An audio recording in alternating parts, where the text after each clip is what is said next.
And here we have Steve Sidlick, who's going to tell you all about finding standard deviation using a calculator.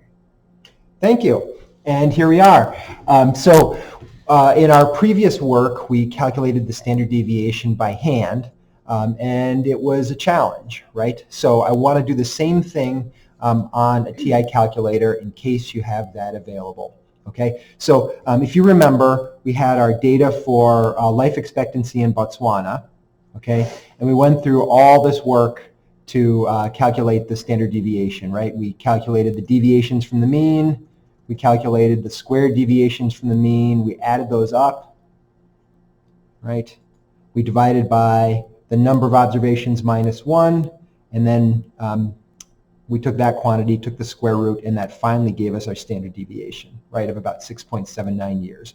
All right, I'm going to do that on the TI calculator. All right, so I have an 84, okay, and this will work equally well on an 83, any version thereof. Okay, so we're going to work in the statistics menu. Okay, so I'm going to go into stat, and then edit. Okay, and then I have lists, and let me zoom in just a little bit. I'm going to be using this data. Okay, so I'm just going to zoom so we can see the screen just a little bit better. Okay, all right.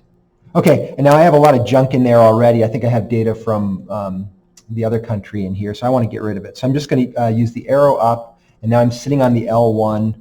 I'm going to clear it and hit enter, and it's gone. All right, so now everything's gone. So now I'm just going to enter the data.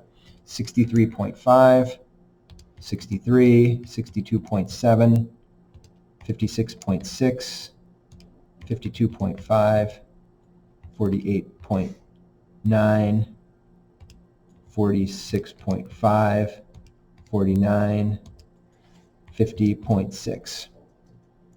Okay, so now I have all my data entered in my calculator.